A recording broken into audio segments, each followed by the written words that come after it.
Okay, so welcome back to the class again. So as far as I came to know, you do not have any kind of doubts from the previous classes. Previous class से कुछ भी पूछने लायक आपको समझ में वैसा नहीं आ रहा, right? चलिए, बेहतर. So shall we move on then? Yes. आगे बढ़े. Yes, sir. लास्ट डे हमारा जो लेक्चर था उसमें हम लोग पढ़े about types of acceleration, right? Types of acceleration. हमने टाइप्स ऑफ एक्सेलरेशन देखा, positive acceleration, negative acceleration and zero acceleration. Positive acceleration तब होता है जब हमारा u v से छोटा हो, ठीक है? बोले तो फाइनल वेलोसिटी बड़ी हो और इनिशियल वेलोसिटी छोटी हो, तब हमारा पॉजिटिव एक्सेलरेशन होता है. तभी तो v माइनस यू जो है वो आपको पॉजिटिव देगा. नेगेटिव एक्सेलरेशन तब होगा जब आपका v u से छोटा हो, है ना? ओके. और ज़ीरो एक्सेलरेशन तब देगा जब या तो v और u दोनों के दोनों बराबर हो जाएं या दोनों के दोनों ज़ीरो हो जाएं. यही दो कंडीशंस हैं जिसमें हम ज़ीरो एक्सेलरेशन हासिल कर सकते हैं. समझाया? अगर दोनों के दोनों ज़ीरो हैं इसका मतलब है कि बंदा मूव नहीं कर रहा, ठीक? और अगर दोनों के दोनों बराबर हैं इसका मतलब है कि the person is not changing its velocity. Velocity नहीं चेंज कर रहा है, कांस्टेंट से चला जा रहा है, वो एक्सेलरेट कर ही नहीं रहा, एक जगह लटका के छोड़ दिया है, बस चल रहा है, इसी चाल में चलते रहो, ये बात. तो उस केस में भी आप एक्सेलरेट नहीं कर रहे हैं. दैट्स वाई बोला जाता है कि एक्सेलरेशन आपका ज़ीरो है, ठीक है? और नेगेटिव एक्सेलरेशन का हमने एक और नाम आपको बताया, that is retardation, right? Retardation.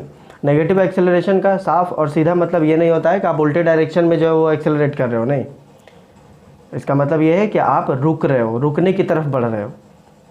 पहले बढ़ने की तरफ बढ़ रहे थे, अब रुकने की तरफ बढ़ रहे हैं, ये उल्टा हुआ, है ना? पहले बढ़ने की तरफ बढ़ रहे थे, अब बढ़ रहे हैं लेकिन रुक रहे हैं, ये मतलब,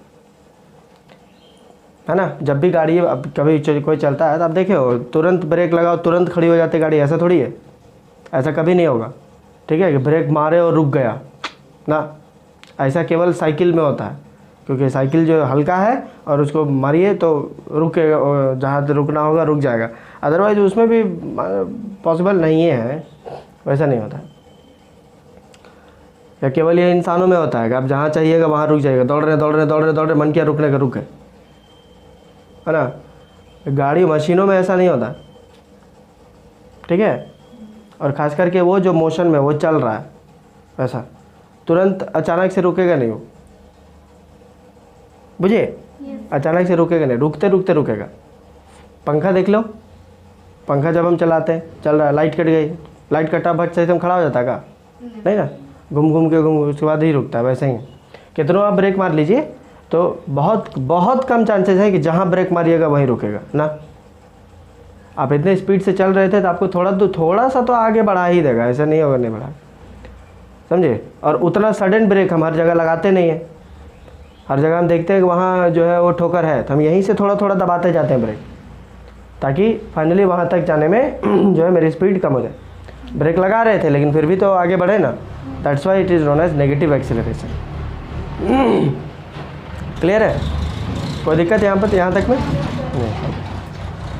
अभी बिफोर मूविंग ऑन अहेड आपको छोटा सा जो है वो कंसेप्चुअल आपको जो है ना वो ग्राफ, आपको एक सेक्शन है उसको हम आपको बता देंगे अभी, ठीक है? एक छोटा सा है, बहुत ज़्यादा नहीं, ताकि आपको ठीक है ये एक्सेलरेशन वाला बताना है. दैट्स वाई ग्राफ का एक छोटा सा पार्ट हम बताना चाहते हैं. ग्राफ जैसे मान के चलो कि आपका कुछ इस प्रकार का ऐसा, ये डिस्टेंस इन मीटर और ये है आपका टाइम इन सेकंड्स.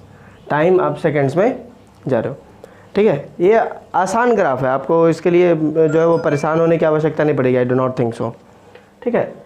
तो क्या होगा कि मान लीजिए कि डिस्टेंस जो है पहले सेकंड में आप 1 को नहीं कवर किए, दूसरे सेकंड में आप 10 में चले गए, तीसरे सेकंड में 30 में चले गए, चौथे सेकंड में 40 में चले गए, ठीक है, सॉरी 10 20 और यहाँ पे 30 कर लेते हैं, फिर यहाँ पे 40 कर लेंगे और यहाँ 5वां सेकंड, ठीक है। तो आपको दिख रहा होगा कि आप साफ तौर पर जो है वो शुरुआत में रेस्ट में ही थे, ऐसा कर लेते हैं, तो ऐसा चेंज कर लो 10 20 30 40 और ये 50, ऐसा कर लो 40 और 50 कर लो, ठीक। और टाइम जब ज़ीरो होगा तो डिस्टेंस भी आपका ज़ीरो, समझ गए। मतलब ये पहला वाला यहाँ पर अगर टाइम ज़ीरो है, आप टाइम गया ही नहीं तो ज़ीरो टाइम में आप ज़ीरो डिस्टेंस ट्रेवल किए थे, ठीक है। तो आपको दिख रहा होगा कि इक्वल टाइम इंटरवल में आप इक्वल डिस्टेंस ट्रैवल कर रहे हैं, सही बात। तो इसको हम यूनिफॉर्म मोशन कहेंगे, बोलो सही बात है कि नहीं, ये हमारा यूनिफॉर्म मोशन कहेंगे, ठीक। इसमें से आप कहीं पर भी कोई भी दो पॉइंट को लेकर के आप जो है वो स्पीड निकालना चाहें तो आप कुछ भी कर सकते हो, 30/3 40/4 50/5 कुछ कर लो, कुछ भी कर लो, कहीं पर भी कर लो, आपका स्पीड जो है वो 10 मीटर पर सेकेंड का ही आएगा। देख लो कहीं पर भी पूछोगे कि इस पॉइंट पे बताइए जब 2 सेकंड हुआ था तब मेरा स्पीड कितना था, तो 20/2 distance travelled bye time taken will give me my speed, वही ना स्पीड देगा। यहाँ पे 10 आ रहा है, डिस्टेंस बाय टाइम वो भी 10 आ रहा है, distance by time 10, distance by time 10। तो इसका मतलब ये है कि ये वाला स्पीड जो है ये भी कांस्टेंट है, स्पीड कांस्टेंट है कि नहीं, बोले तो जो स्पीड शुरुआत में है वही स्पीड पूरा अंत तक जा रहे हो कि नहीं, स्पीड चेंज हो रहा है नहीं। तो क्या हम बोल सकते हैं इसको कि स्पीड भी आपका यूनिफॉर्म है, यूनिफॉर्म स्पीड है कि नहीं, यूनिफॉर्म स्पीड है। अब इस यूनिफॉर्म स्पीड को अगर आपको जो है वो ग्राफ में आपको दर्शाना है तो आप कैसे ग्राफ में दर्शाएंगे, यहाँ पर देखें, दो एक्सिस आप चुनते हैं, ठीक है। इस साइड वाले को हम कहते हैं एक्स एक्सिस और यहाँ वाले को कहते हैं वाई। इसके पीछे भी हो सकता है, ठीक है, इसके पीछे भी चीज़ें होती हैं, जैसे यहाँ हो गया 0, ठीक है, ये 0 हो गया और इधर आ गया तो हो गया 1, तो इधर आ गया तो -1 होगा ना, समझे कि नहीं, तो नेगेटिव वाला साइड हो गया, तो इसको हम कहेंगे x डैश, ठीक है, यहाँ पे x तो ये x डैश, ठीक, तो ये y तो नीचे की तरफ y डैश, इसको पढ़ा जाता है x डैश y डैश, ऐसा, ठीक है। तो मैं आपको मैथमेटिक्स थोड़ा सा और आगे बढ़िएगा तो आपको बताया भी जाएगा कि एक्स एक्सिस का थोड़ा और प्रिसाइज नाम है, इसको एब्सिसा और इसको ऑर्डिनेट बोलते हैं, ठीक है। मैथमेटिक्स में आपको बता, कहाँ पढ़ती है मैथ, बताया था पिछले साल, बताया था, ठीक।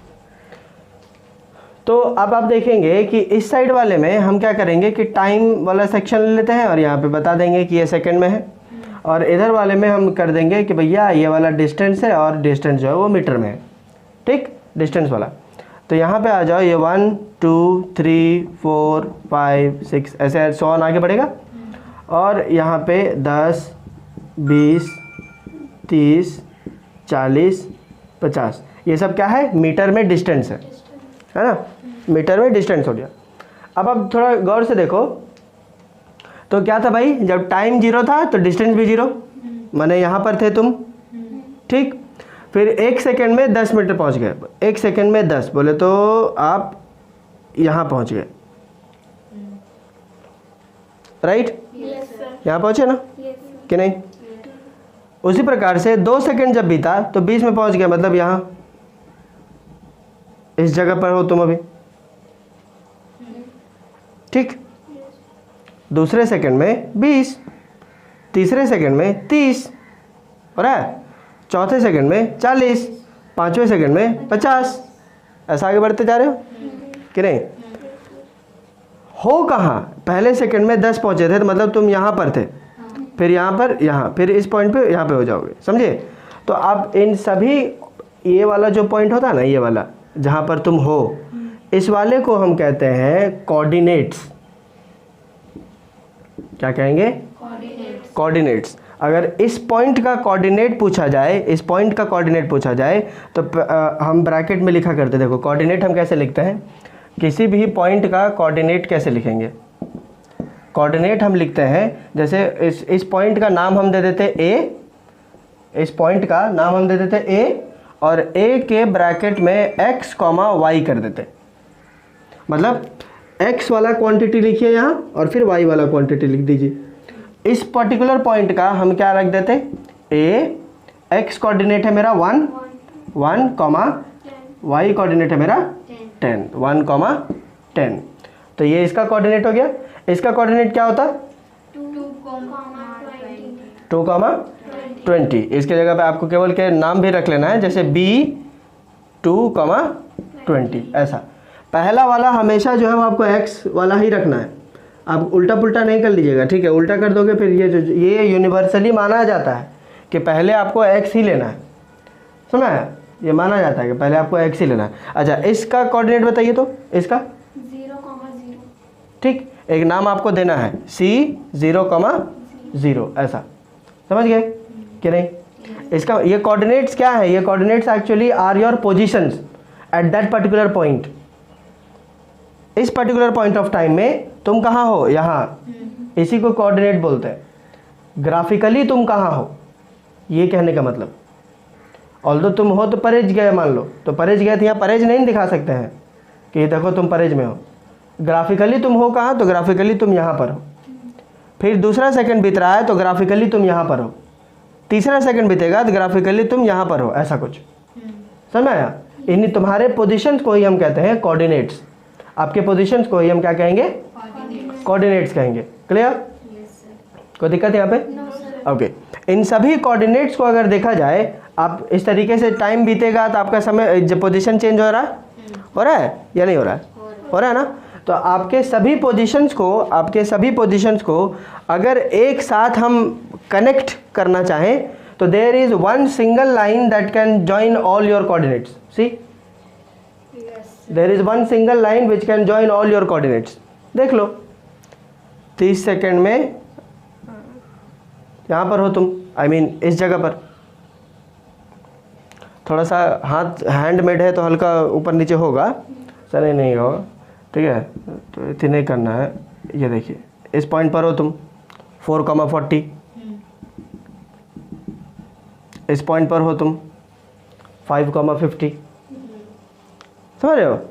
तो ये सब आपको जो है वो नहीं बताएगा, ये सब जो मिटाया हुआ रहेगा एग्जामिनेशंस में या फिर आपको क्वेश्चन पूछने के लिए। आपको सिंपली जो है वो क्या करेगा, ग्राफ वाला जो है वो ऐसा कर लेगा, ऐसा कर लेगा, यहाँ बता देगा टाइम है, यहाँ बता देगा डिस्टेंस है, और एक वो लाइन ऐसे खींच देगा, ठीक है? और बोलेगा कि identify the type of graph, ये किस तरीके का टाइप का ग्राफ है।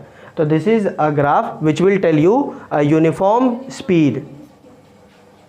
ये ऐसा ग्राफ है जो आपको यूनिफॉर्म स्पीड बता रहा है, समझ रहे हो कि नहीं? देख लो, यूनिफॉर्म स्पीड या यूनिफॉर्म मोशन, आपका मोशन जो है वो यूनिफॉर्म में है, यूनिफॉर्म मोशन है। आप समझ में रहा है? मतलब equal distance in equal interval of time आप ट्रैवल कर रहे हो, यूनिफॉर्म मोशन या uniform speed, because distance by time will give you speed. समझे कि नहीं? समझ में आया? यूनिफॉर्म वाला ऐसा, ठीक। वही अगर नॉन यूनिफॉर्म होता, मान लीजिए नॉन यूनिफॉर्म होता, अच्छा ठीक है, इसको छाप लो। ओके, क्लियर है इतना? फाइन। देखिए, the same thing can be done for uniform velocity also. The same thing, the same graph can be replicated for uniform velocity also. जैसे यहाँ पे हमको सिर्फ करना ये है कि डिस्टेंस की जगह पे डिस्प्लेसमेंट कर देना है, बात खत्म हो जाएगी। Displacement by time will give me velocity. समझ आया या नहीं? काफ़ी सारी चीज़ें हो जाती। चलो ठीक है, हम ये कर लेते हैं। जैसे ये हमारा हो गया डिस्टेंस बाय टाइम, ये हो गया हमारा स्पीड हो गया, ठीक है? ओके, यूनिफॉर्म मोशन कह लीजिए चाहे यूनिफॉर्म स्पीड कह लीजिए। फाइन, मिटा दें? आइए अब अगला बढ़ते हैं। मान लीजिए कि आपके पास एक नॉन यूनिफॉर्म मोशन या नॉन यूनिफॉर्म स्पीड ऐसा रहता है। तो हम इस नॉन यूनिफॉर्म किसको कहेंगे? जो घटते बढ़ते क्रम में रहे, है ना? कभी घटे कभी बढ़े, या if it is travelling N unequal distance in equal interval of time. Time उतना लग रहा है लेकिन अनइक्वल डिस्टेंसेस वो कवर कर रहा है, तो उस केस में हम कहेंगे कि वो नॉन यूनिफॉर्म मोशन है। तो नॉन यूनिफॉर्म मोशन का ग्राफ जो है वो कुछ ऐसा होता है, आई मीन ढेरे थी हो गया रे, ऐसा हो जाएगा नॉन यूनिफॉर्म मोशन, जिसमें आप देखेंगे कि टाइम तो बढ़ रहा है, डिस्टेंस भी ऊपर ऊपर जाते जाएगा। ये तब होगा जब डिस्टेंस आपका बढ़ रहा है, अदरवाइज जो है वो ऐसे भी आप कहीं कहीं देख पाएंगे, ऊपर जाएगा नीचे आएगा, ऊपर जाएगा नीचे आएगा, ऊपर चल गया फिर अचानक नीचे आ गया, ऊपर चल गया नीचे आ गया। ऐसा भी ग्राफ आपको देखने को मिलेगा जब आपका नॉन यूनिफॉर्म मोशन रहा, तो जहाँ पर टाइम देखो, टाइम लगातार बढ़ रहा है और आपका डिस्टेंस जो है वो भी सुई सुई, कभी ऊपर कभी नीचे, कभी कम कभी ज़्यादा, ऐसा आपका स्टेप्स ऐसे मिलेंगे। ठीक है, तो कर्व जो है वो आपको ज़्यादातर आपको ऐसा वाला देखने को मिलेगा, वो वाला बहुत कम ही आपको देखने को मिलेगा, सिंस की हाँ ये वाला काफ़ी है। नॉन यूनिफॉर्म मोशन अगर है आपका तो ऐसा, समझ गए? आप खुद इमेजिन करके देखो, टाइम बढ़ रहा है, इक्वल इंटरवल पे टाइम बढ़ाइए, लेकिन डिस्टेंस जो है वो कभी ऊपर कभी नीचे कर दीजिए, तो ऐसा ही आपको मिलेगा, है ना। गॉडजिला का पूंछ जैसा, देखे हो गॉडजिला? नहीं देखे हो? तो तुम लोग क्या देखते हैं खाली, गोपी बहू? चलिए, नॉन यूनिफॉर्म मोशन क्लियर है, छाप लो इसको। अच्छा, एक चीज़ और मान लो, जैसे नंबर 3 मान लीजिए कि आपका जो है वो ऑब्जेक्ट रेस्ट में हो, मान लीजिए ऑब्जेक्ट जो है वो रेस्ट पर है, ठीक है।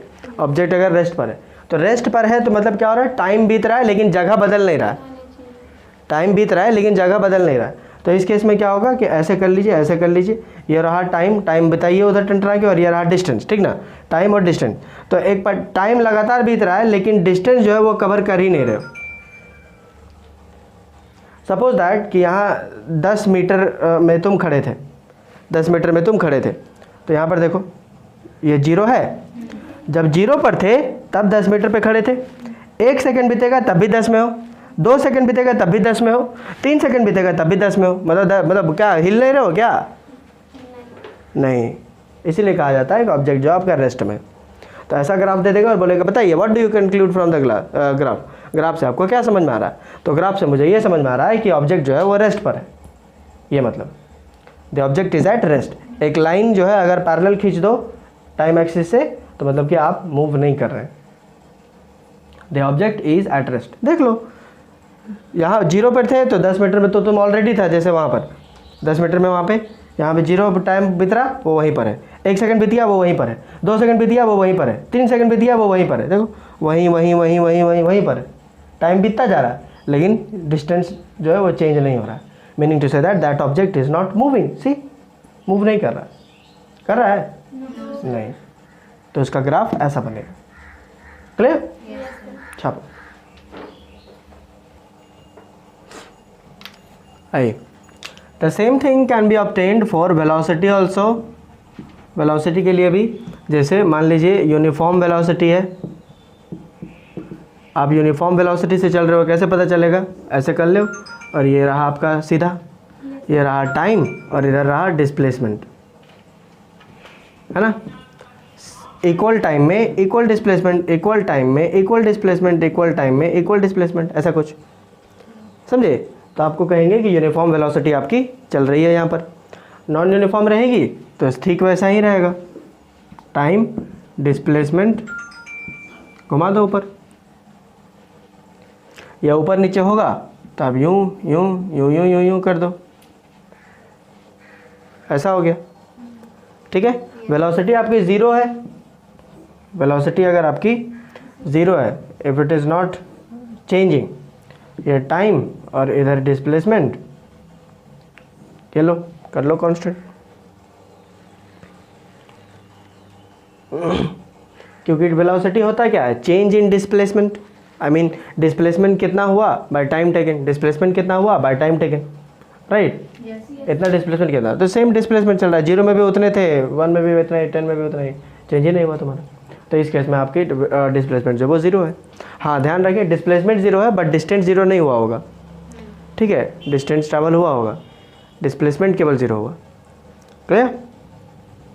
समझ में आया? चलिए आगे बढ़े। देखो एक छोटा सा आपको ग्राफ इसमें दिखाना था एक्सेलरेशन वाले में, दैट्स वाई आपको इतना बताना पड़ा। एक्सेलरेशन हम जानते हैं कि सबसे पहला आया मेरे पास पॉजिटिव एक्सेलरेशन, पॉजिटिव एक्सेलरेशन, ठीक ना। पॉजिटिव अगर एक्सेलरेशन है इसका मतलब है कि आपका समय के साथ वो जो है लगातार बढ़ रहा है इक्वल टाइम पे, आई मीन इक्वल अमाउंट से, ठीक ना। तो अगर ऐसा सिचुएशन है तो आपको जो है वो ग्राफ जो है वो कुछ ऐसा बनेगा, लाइक टाइम उतना ही है, ठीक है, टाइम उतना ही है, और ये है आपका डेल वी, बोले तो change in velocity, change in velocity per unit time will give you acceleration, वही ना है। तो ये जो है वो आपको कुछ ऐसा ग्राफ रहेगा, समझे, मतलब इक्वल चेंज इक्वल टाइम में, इक्वल चेंज इक्वल टाइम में, इक्वल चेंज इक्वल टाइम में। या अगर डेल भी नहीं भी रहा, सिर्फ वेलोसिटी ही रख दो, केवल वेलोसिटी रख दो, तो पॉइंट या ये वाला मान लो पॉइंट ए, ये पॉइंट बी, पॉइंट सी, ऐसा रहा, तो हमें मालूम है कि ये यूनिफॉर्म होगा। हम यूनिफॉर्म मोशन की बात कर रहे हैं ना, तो ये यूनिफॉर्म ही होगा, यूनिफॉर्म मोशन। तुमको बोल देगा कि एक्सेलरेशन निकालिए बी और ए के बीच में, एक्सेलरेशन निकालिए सी और बी के बीच में, या सी और ए के बीच में, ऐसा बोलेगा। यूनिफॉर्म है, कहीं से भी कुछ और निकाल लो, एक ही बात आएगा, एक ही आंसर आएगा। जैसे उसमें एग्जांपल वाले में आ रहा था, जिसमें टेबल जो बनाए थे उसमें कहीं से भी आ रहा था, सेम ही आ रहा था ना, 10 मीटर आ रहा था ना, वैसे इसमें भी सेम आएगा। तो ये रहा पॉजिटिव एक्सेलरेशन। अगर मान लीजिए नेगेटिव एक्सेलरेशन है, तो नेगेटिव एक्सेलरेशन अगर रहा तो कैसा होगा ग्राफ उसका। अब ध्यान रखें, नेगेटिव एक्सेलरेशन इससे फ़र्क नहीं पड़ता है, नेगेटिव एक्सेलरेशन भी अगर होगा ना तो वो भी आपका यूनिफॉर्म मोशन में ही होगा, बोले तो इक्वल अमाउंट में घट रहा होगा, ये मतलब है। और कभी कम कभी ज़्यादा, कभी कम कभी ज़्यादा, ऐसा नहीं घटेगा, इक्वल अमाउंट में घटेगा। हम बोले ना हमारा सिलेबस यूनिफॉर्म का है, नॉन यूनिफॉर्म वाला है ही नहीं, बिकॉज नॉन यूनिफॉर्म के लिए आपको ढेर सारी चीज़ें पढ़नी पड़ती हैं जो आप नहीं जानते हो अभी, ठीक है। इसलिए अब जो भी कुछ भी आपका है वो अभी सिर्फ और सिर्फ यूनिफॉर्म का ही होगा, यूनिफॉर्म यूनिफॉर्म यूनिफॉर्म यूनिफॉर्म, समझे। तो यूनिफॉर्म तरीके से अगर बढ़ रहा है तो यूनिफॉर्म तरीके से घटेगा, समझाया कि नहीं। तो नेगेटिव एक्सेलरेशन होगा तो वो भी यूनिफॉर्म ही होगा। तो उस केस में जो आपका टाइम है और ये जो वेलोसिटी होगी, ठीक है, वेलोसिटी जो होगा यूनिफॉर्म अमाउंट से घटेगा। मान लो यहाँ पर थे, यहाँ से जो है वो घट गया ऐसे, समझे, ये हो गया आपका घटता हुआ negative acceleration which is uniform in nature, समझ गए। और अगर जीरो एक्सेलरेशन बोलेगा, मान लो नंबर तीसरा जीरो एक्सेलरेशन, जीरो एक्सेलरेशन के लिए वेलोसिटी आपको बदलनी ही नहीं है ना, वेलोसिटी आपको बदलनी नहीं है। तो ऐसा कर लो, ये टाइम रहा और ये वेलोसिटी रहा, कांस्टेंट मार दो। देखो टाइम हो रहा है लेकिन वेलोसिटी बदल नहीं रहा है। इनिशियल देखो यहाँ पे टाइम जो है वो 0 1 2 3 ऐसा बीत गया टाइम, लेकिन वेलोसिटी यहाँ पर देखो, ये मान लो वेलोसिटी यहाँ पे 2 है, ठीक है। तो दूसरे सेकंड में भी 2, दूसरे सेकंड में भी 2, तीसरे सेकंड में भी 2 ही रहेगा, ठीक है। तो फाइनल वेलोसिटी, इनिशियल वेलोसिटी कुछ भी मान लो, अगर इस पॉइंट को तुम u मानते हो और इस पॉइंट को v मानते हो तो v minus you will give you 0। देखो v भी 2 है और u भी 2 है तो 2 माइनस 2 आपको 0 देगा, ऑल दो टाइम आपका बढ़ रहा है, समझे कि नहीं। क्लियर है, बुझाया, क्लियर। ये आपका जीरो एक्सेलरेशन वाला, जहाँ पर v और u जो है वो दोनों सेम हो, v और u दोनों सेम है, मतलब आप मूव ही नहीं किए। और याद करिए ये आपका रेस्ट में रहने वाला भी ग्राफ है, ये वाला, ये आपको रेस्ट में रहने वाला भी ग्राफ, मतलब कि आप हिले ही नहीं, और तो और हिले लेकिन वेलोसिटी और इनिशियल वेलोसिटी और फाइनल वेलोसिटी आप सेम रख दिए, जिसकी वजह से चेंज इन वेलोसिटी 0 हो गया। चेंज इन वेलोसिटी 0 हुआ तो फिर 0 bye time taken will give you 0, सीधी सी बात। क्लियर, कोई दिक्कत, कोई दिक्कत, इतना समझ में आया ग्राफ कि नहीं। ये इजी है, एकदम बच्चा वाला था, ये एकदम इजी है, आई गेस समझ में आया होगा, कोई दिक्कत तो नहीं हुआ। चलिए ठीक, छाप ले। Okay fine, so let's move on, आगे बढ़े, इतना समझ में आ गया, ठीक है। ये सारे ग्राफ का आपको जो है वो लोड लेना ही नहीं है, आगे जो ग्राफ पढ़ाएंगे वो इम्पॉर्टेंट है, ये आपके बेसिक्स हो गए, ठीक है, ये थोड़े बहुत बेसिक्स ABCD टाइप का, ऐसा। आगे जो ग्राफ पढ़ाएंगे that would be more of importance. Clear, समझे। अभी केवल हल्के हल्के में और कुछ। चलिए कुल मिला के अभी थोड़ा सा हम देखें तो हम लोग अभी तक क्या क्या पढ़ लिए। देखो तो इनिशियल वेलोसिटी पढ़ लिए, फाइनल वेलोसिटी पढ़ लिए, राइट, एक्सेलरेशन पढ़ लिए, डिस्टेंस पढ़ लिए, डिस्प्लेसमेंट पढ़ लिए, राइट, समझ रहा। अभी तक केवल आप ये जानते हो कि कुछ डिस्टेंस नाम का चीज़ है, कोई डिस्प्लेसमेंट है, वेलोसिटी है, और वेलोसिटी में भी कोई इनिशियल है, कोई फाइनल है, कोई टाइम है, कोई एक्सेलरेशन है, इतना जाने, इतनी सारे टर्म्स आप जानते हैं। और सभी को आप बाकायदा जो है वो थोड़ा सा अलग अलग ब्रांचेस टाइप के जानते हो। हाँ, ये पढ़े, ये पढ़े, ये पढ़े, मीनिंग टू से दैट अभी तक आप पढ़े हो final velocity, initial velocity, time पढ़ लिए, एक्सेलरेशन पढ़ लिए, डिस्टेंस पढ़ लीजिए, डिस्प्लेसमेंट पढ़ लिए, राइट, ये सारी चीज़ें आप पढ़ ली। अभी आप जानते हो कि इतनी सारी चीज़ें हम पढ़ चुके हैं, ठीक है, समझ रहा। बट आपको you just have an idea कि हाँ ठीक है, ये जानते हैं, ये जानते हैं, ये जानते हैं, ये जानते हैं, ये जानते हैं। यू डू नॉट नो, अभी तक शायद आप ये भी जो है वो इमेजिन नहीं कर पा रहे होंगे कि इनको हम इकट्ठे जो है वो यूटिलाइज कैसे करेंगे। जैसे अगर हम तुमको बता दिए बाबू वो आम है, तो तुम जानते हो आम है, अनार है, ये है, वो है, वो है, उसका यूटिलाइजेशन कैसे करना है ये अभी तक आपको मालूम नहीं चल रहा है, राइट, अभी तक आपको ये पता नहीं चल रहा। You are just aware with the terms, आपको टर्मिनोलॉजी का केवल एक ज्ञान है। यू डू नॉट नो कि उन टर्म्स को हम कैसे और कहाँ इस्तेमाल करेंगे, समझ रहे हो कि नहीं। ज़्यादा से ज़्यादा आप जानते हो तो वो है डिस्टेंस का, राइट, डिस्टेंस का जानते हो, स्पीड निकालने जानते हो, वगैरह वगैरह, है ना। स्पीड नाम का भी एक वो चीज़ था, वो भी था, राइट, स्पीड, वेलोसिटी अभी मिला जुला के एक के बाद बोलेंगे, क्लियर, ओके। तो you do not know how to interpret और हाउ टू यूटिलाइज देम और how to utilize these things. और वाकई सही बात है, आपको आना भी नहीं चाहिए अभी, बिकॉज कि सभी को हमने अलग अलग करके पढ़ा है, राइट। इसका आप एप्लीकेशन या इसका आप यूटिलाइजेशन सीख सकें, इसके लिए कुछ मुझे ऐसा चीज़ चाहिए, वी नीड समथिंग जो इन सब को आपस में कनेक्ट कर सके। We need something that would connect each of them, समझ रहे हो, ये सब कुछ जो है वो चीज़ों को कनेक्शन में ला सके। अभी सब आप जानते हो ये है, ये वो है, ये, बट आप उसका कनेक्शन नहीं जान पा रहे हैं। और जब तक कनेक्शन नहीं पता चलेगा, you will not be able to learn its application. नहीं समझ में आ रहा हम क्या बोल रहे हैं। जैसे मान के चलिए आप एक पंखा खरीद के लाए, स्विच खरीद के लाए, तार खरीद के लाए, रॉड खरीद के लाए, सब तुम्हारे पास पड़ा हुआ है, लेकिन पंखा का मज़ा नहीं ले पा रहे हो। क्यों? जोड़ना ही नहीं आ रहा है, ये बात। अदरवाइज आपको मालूम है कि पंखा घूरेगा, सब कुछ मालूम है, क्या क्या हो रहा है, क्या क्या हो रहा है, क्या किसका क्या काम है, ये भी जानते हो। स्विच का क्या काम है, तो स्विच जो ऑन ऑफ करना है, ठीक है। तो हमें को स्विच ऑन लेते आते हैं हाथों में, टिप टॉप करते रहेंगे, चलते रहेगा ही नहीं। There has to be a connecting point for all of these apparatuses. जितने भी हम मटेरियल्स लेकर आए हैं, जितने भी इक्विपमेंट्स हैं मेरे पास, वो सभी के सभी को एक कनेक्टिंग पॉइंट चाहिए। सबको जोड़ेंगे तब तो काम करेगा। अदरवाइज पंखा लेके आए, मालूम है घूमता है, लेकिन कहाँ घूमता पता नहीं, घूमिए नहीं रहा, मेरा पंखा घूम नहीं रहा। क्यों?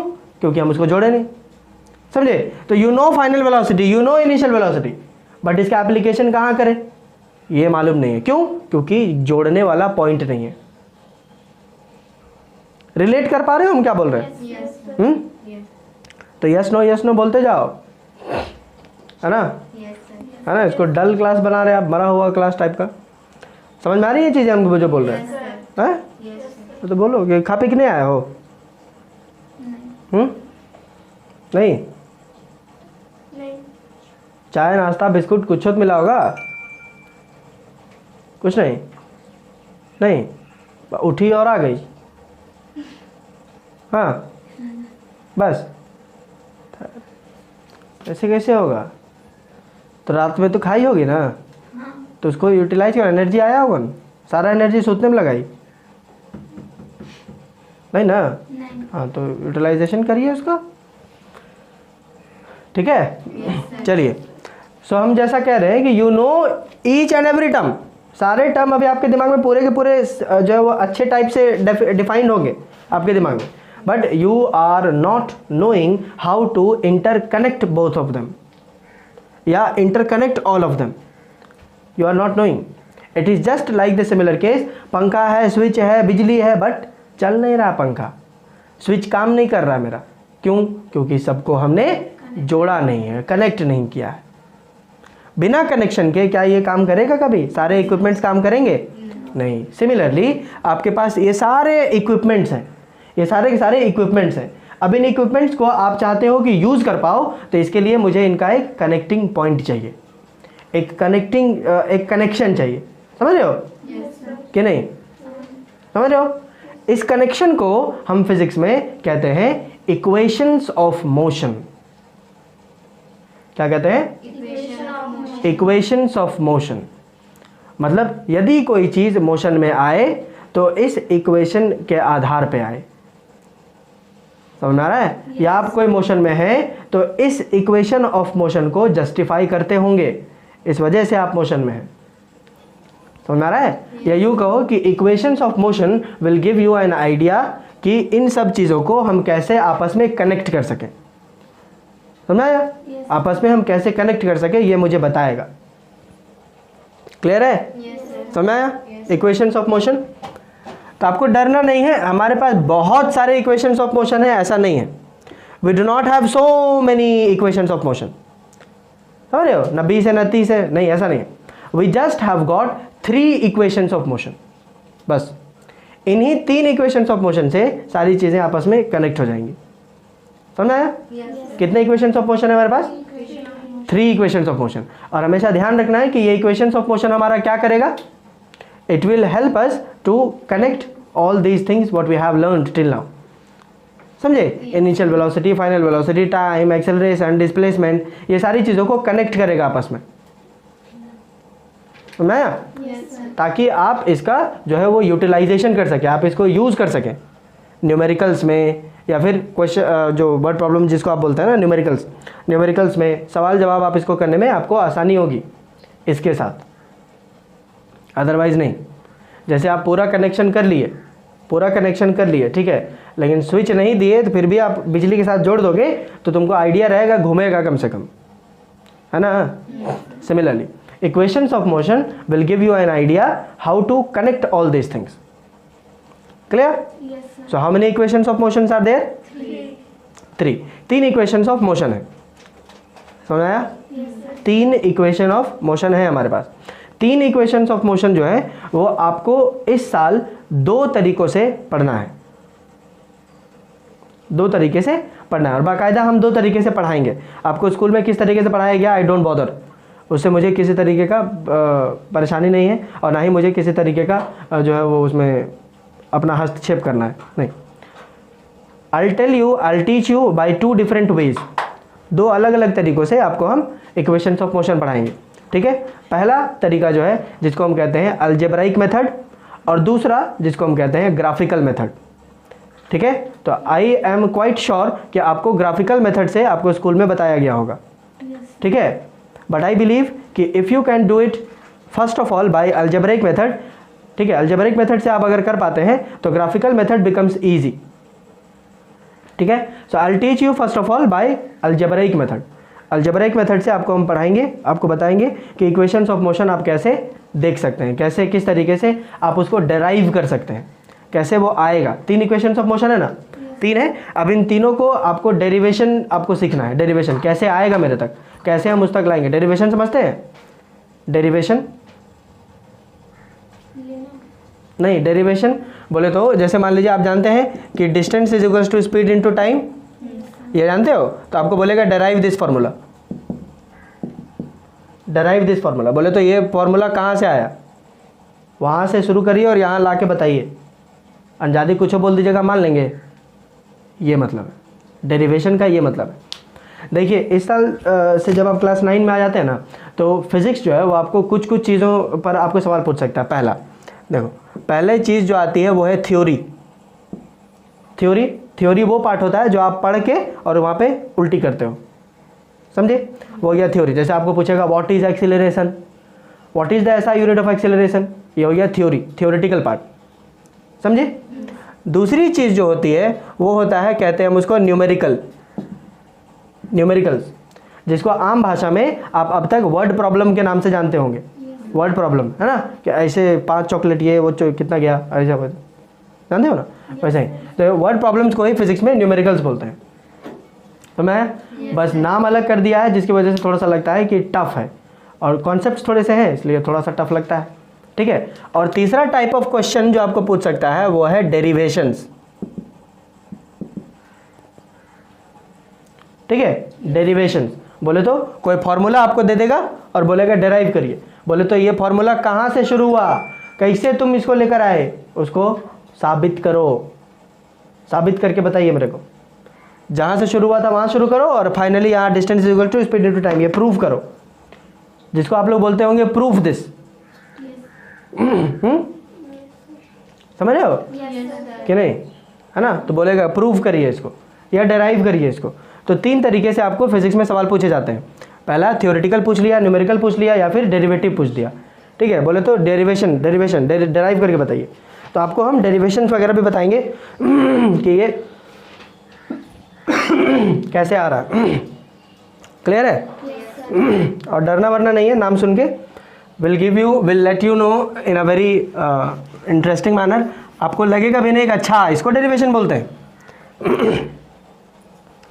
ये तो आसान था ऐसा लगेगा, लोड नहीं लेना है, ठीक है। आपको केवल बता दे रहे हैं कि इस तरीके की चीज़ें होती हैं ताकि आप माइंड मेकअप करके चलो, है ना। एक होती है ना मेंटालिटी बना के चलना, अदरवाइज बात बोले हैं अच्छा ऐसा पैसा बर्बाद हो गया मेरा, ऐसा नहीं, ठीक है। तो आपको इजी लगेगा, लोड नहीं लेना है। अभी तक जितना पढ़ा है इजी लग रहा है ना, आगे पढ़ाएंगे वो भी इजी लगेगा, लोड नहीं लेना है, clear. So how many equations of motion we have, 3 equations of motion we have, ठीक, clear.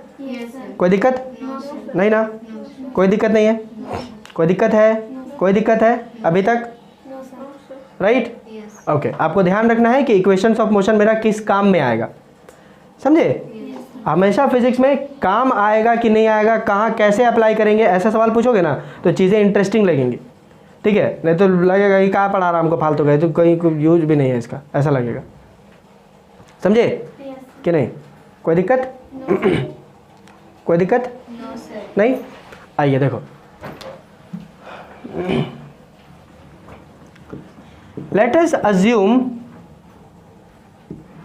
an object, let us assume an object, ठीक है, having an initial velocity, having an initial velocity of u meter per second, of u meter per second, and after a time t, after a time t, after a time t, it, after a time t, its final velocity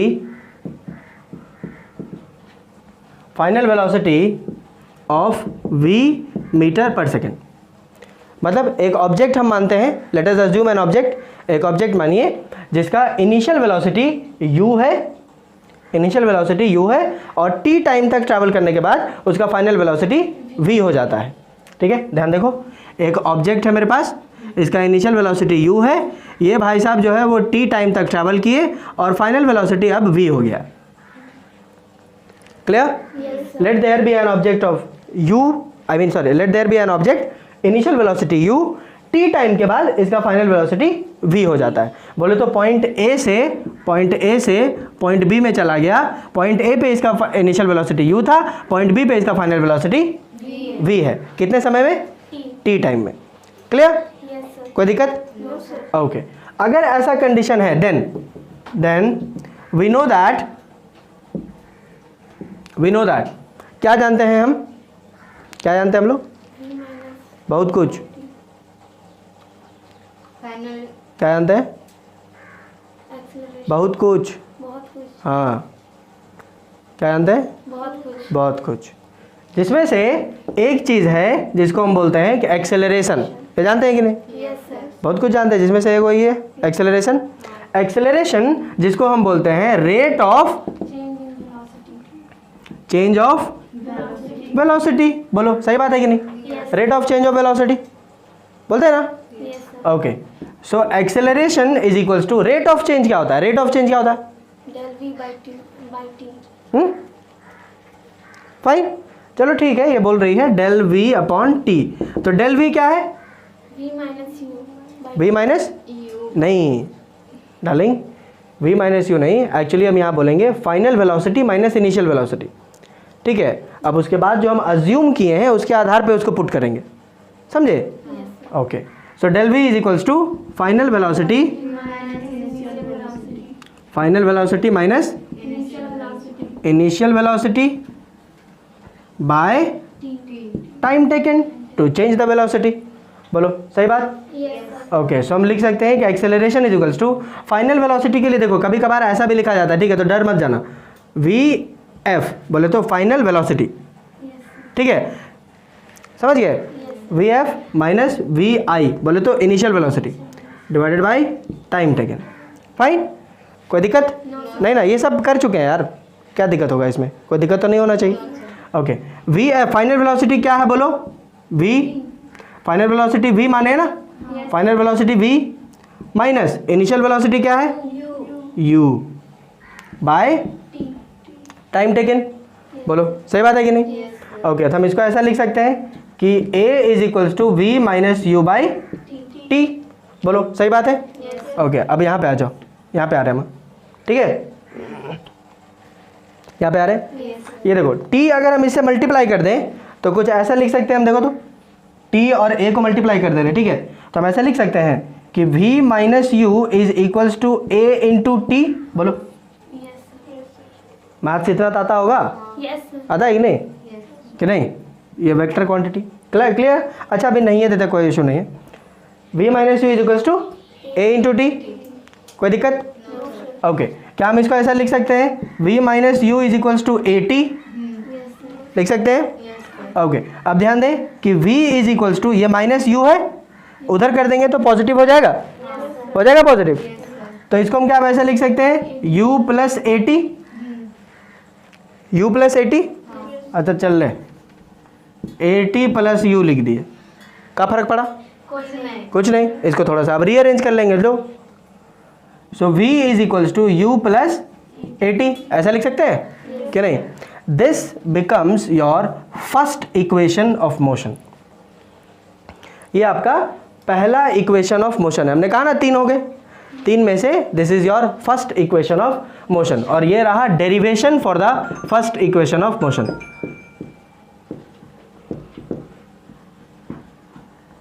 बोलो पता चला derivation कि ये derivation ऐसा होता है? Clear? समझ में आया?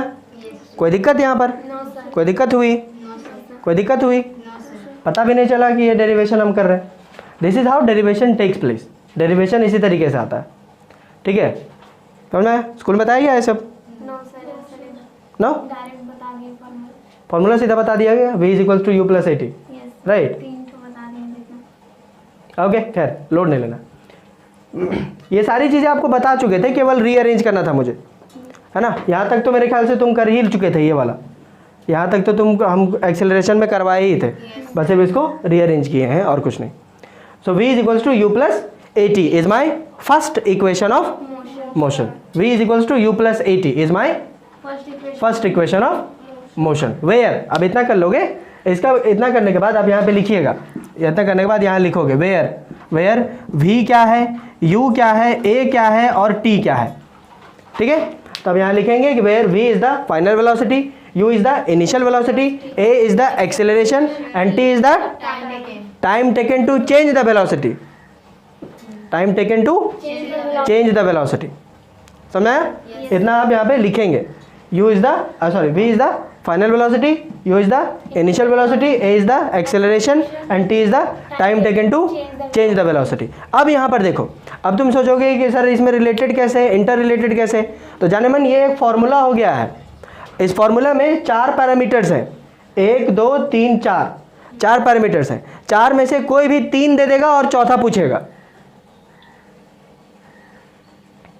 तो नहीं निकाल पाओगे। निकल जाएगा रे, आराम से निकल जाएगा, एक दो को सवाल बता देंगे ना, आराम से निकल जाएगा, समझे? 4 पैरामीटर है, 4 में से 3 ठो बता देगा, चौथा तुमसे पूछेगा कि ऐसा बताइए, ऐसा कैसे, समझे? तो आराम से निकल जाएगा। जैसे देखो अगर हम ऐसा कर लें, एक छोटा सा एग्जांपल दे रहे हैं यहाँ पर, ठीक है। यहाँ पर जैसे अगर बोल दें कि 2 into X is equals to 4, 2 into X is equals to 4, या ऐसा करो, देखो अगर हम यहाँ पे लिख देते a into X is equals to 4, ठीक, ये दिया हुआ है। अब हम तुमको बता दिए कि a का वैल्यू 2 है, एक ठो का वैल्यू तुमको बता दिए, तो क्या x का वैल्यू नहीं निकलेगा? वही चीज़ कह रहे हैं कि दो अननोन क्वांटिटी हो, अगर दो ठो अननोन क्वांटिटी हो तो दो में से एक अगर पता चल जाए तो आप दूसरा निकाल पाएंगे, समझ आया? तो यहाँ पे 4 अननोन क्वांटिटी है, 4, 1 2 3 4, 4 ठो अननोन क्वांटिटी है, समझे? अब इस 4 अननोन क्वांटिटी में से कोई भी 3 बता देगा और चौथा पूछेगा, बाकी आपका मैथ्स है, समझ आया? केवल कॉन्सेप्ट समझ में आने के बाद सारी चीज़ें मैथमेटिक्स में आ जाती हैं, मैथमेटिकल ऑपरेशंस आते हैं, इजीली आराम से हो जाएगा। अब इसके बाद सिंप्लीफिकेशन आएगा तो कौन नहीं कर लेगा? भी के लिए फॉर्मूला है ये u प्लस ए टी, मतलब अगर इनिशियल वेलोसिटी, एक्सेलरेशन और टाइम, ये 3 चीज़ें अगर दी हुई हो तो आप फाइनल वेलोसिटी निकाल सकते हो। तो मेरा है कि नहीं? इस इक्वेशन का बहुत महत्व है इसका, आपके जो है वो क्वेश्चंस टैकल करने में बहुत मदद करेगा। इनिशियल वेलोसिटी, एक्सेलरेशन और टाइम, ये 3 चीज़ें अगर बता दिया जाए आपको तो आप फाइनल वेलोसिटी बता दोगे, समझे? कि नहीं? This is how the things will work, and this is the derivation for the first equation of motion in the algebraic method. ये अलजेब्राइक मेथड हमने कहा ना 2 तरीके से बताएंगे। हमने एक बार v equals to you plus A T algebra की मदद से लाया अभी इस बार, ठीक है। जब ग्राफ पढ़ाएंगे तो ग्राफ की मदद से भी आपको निकाल के बता देंगे कि v equals to you plus A T कैसे आया, समझ आया? ये अलजेब्राइक मेथड है, ठीक है, क्लियर? और ऐसा ही होता है डेरिवेशन, इसी को बोलते हैं डेरिवेशन। क्लास 9 के बच्चे पहला डेरिवेशन अगर देखते हैं तो वो यही है, v equals to you plus A t, समझ गए? जो कि आसान भी है, आई डो नॉट थिंक कि कोई दिक्कत होना चाहिए इसमें। कोई दिक्कत हुआ क्या इसमें? वही तो कह रहे हैं, अजीब मुंह लटका के बैठे जाते हो यार। कोई दिक्कत? कोई दिक्कत? कोई दिक्कत? ये सारी चीज़ें आपको लिखनी पड़ेंगी जब डेरिवेशन करते हैं, तो ये सारा चीज़ लिखना पड़ेगा, है ना? समझ रहे हो? वही हम यहाँ पे जो इसको लिखने दिया, हम बोले ना 80-90 रुपये का रिफिल आता है मेरा, तो बर्बाद करने का हमको शौक नहीं है, समझ रहे हो कि नहीं? हाँ, तो ये सब तुमको लिखना पड़ेगा एग्ज़ाम में भी और अभी भी, बुझे? कोई इशू? कोई इशू? इसको जो है ना, कोई भी डेरिवेशन हो, आप 2-3 बार खुद से लिख के प्रैक्टिस कर लोगे ना तो आपके हाथ में बैठ जाएगा, ठीक है? डेरिवेशन को टैकल करने का एकमात्र उपाय एक ही है, और वो है रेगुलर प्रैक्टिस। आप उसको प्रैक्टिस करिए, 1 बार देख के बनाओ, 2 बार देख के बनाओ, 3रा बार देख के बनाओ, उसके बाद 10 बार जो है बिना देखे बनाओ आराम से, और लगातार मत बनाओ, टाइम दे करके बनाओ। एक ठो अभी बनाए, फिर दूसरा वाला 2 घंटे बाद बनाओ, फिर 3 घंटे बाद, ऐसा कल बनाओ, परसों बनाओ, ऐसा लेकिन बनाते रहो। जो है आपकी चीज़ें जो है वो डेरिवेशन जो है आपके दिमाग में घुस जाएंगे, खप जाएंगे, अदरवाइज जो है वो छूट जाएगा। ये वाला तो खैर ईजी है, यहाँ तक तो आप कर ही चुके थे, है ना? एक्सेलरेशन के लिए यहाँ तक तो आ ही चुके थे हम लोग, आपको केवल ये वाला करना था। तो आई गेस कि it was quite easy, I guess. Clear? चलिए, बहुत बेहतरीन, छाप लें।